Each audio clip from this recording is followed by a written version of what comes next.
He spent 2 years making everyone's life miserable, micromanaging, taking credit, blaming others, and treating people like they were disposable.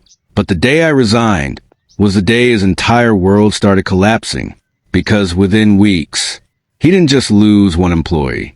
He lost his assistant, his team, and eventually his dream family trip to Disneyland.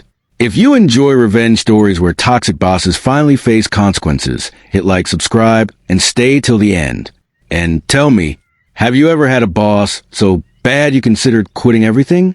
Because this story proves, sometimes leaving is the most powerful revenge.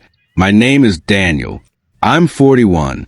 I work for a large corporate services company in Melbourne, Australia for nearly 14 years. For the first 12, life was stable, predictable, even enjoyable. We had a tight-knit team. Everyone knew their role. Deadlines were manageable. And most importantly, there was respect. Then everything changed. His name was Greg Lawson. He was an outsider. He was one of us, a colleague, until one day he got promoted and something inside him shifted. Overnight, he became someone else. At first it was subtle, a sharper tone, longer emails, unnecessary corrections on trivial details. Then it escalated. Meetings turned into lectures, tasks became tests, and every success somehow had his name on it. I still remember one project clearly. 3 weeks of late nights, data analysis, client coordination, final presentation. Greg walked into the boardroom, delivered it like it was entirely his work, and didn't mention a single one of us. Not one. I sat there, hands clenched under the table, forcing a smile. That was the moment something cracked. But Greg didn't stop there. He delegated everything. Emails? Forwarded. Reports? Assigned. Client calls? Handled by others. Yet when things went wrong, he had a talent. A cold, precise way of shifting blame. I think Daniel misunderstood the requirements. I was informed about this. We need more accountability from the team. Each sentence delivered calmly, calculated, like he'd rehearsed it. And slowly, morale died. Then came Sophie, his personal assistant, a position that didn't even exist before him. She was efficient, quiet, overworked, and within weeks, it became obvious she wasn't assisting him. She was him, managing his calendar, writing his emails, preparing his reports, fixing his mistakes. I'd see her late in the office, head down, eyes tired, still typing. One evening I asked her, "Why don't you leave?" She gave a small, tired smile. Some people don't have that option. That stayed with me.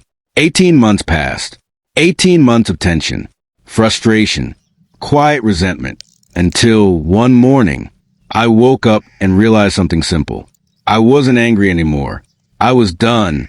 That's when I made my decision. I resigned, but before I left, I did one thing, not out of anger, out of fairness. I helped Sophie, updated her resume, connected her with a recruiter I trusted. Within weeks, she landed a better job, higher pay, closer to home, no late nights. When she told me, her voice shook, not with fear, with relief.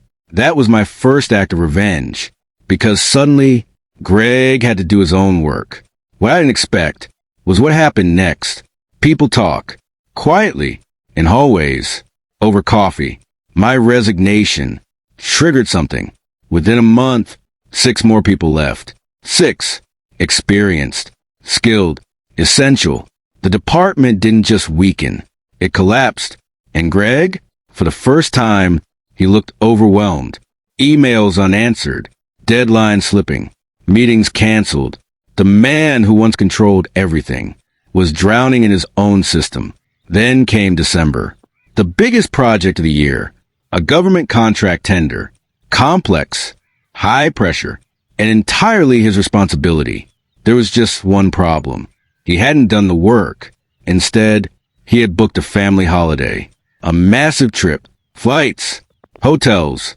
And the highlight, Disneyland in the United States.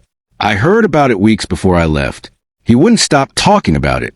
bragging, counting down days. Then reality hit. Upper management stepped in. Staff shortage? His fault. Missed deadlines? His fault.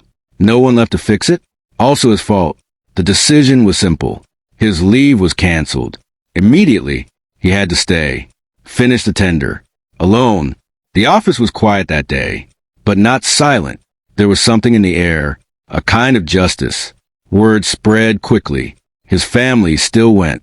Without him, I remember seeing him at his desk. Late evening. Phone pressed his ear. Voice sharp. Angry. Probably arguing. But something about it felt different. Not powerful. Desperate. I don't know what happened after that. I need to. Because sometimes revenge isn't about destruction. It's about balance. You remove yourself. You stop enabling. And the system corrects itself. If this story gave you that satisfying sense of karma, hit like and subscribe. And tell me, what's the worst boss you've ever had? And how did it end? Because sometimes the most powerful revenge is simply walking away.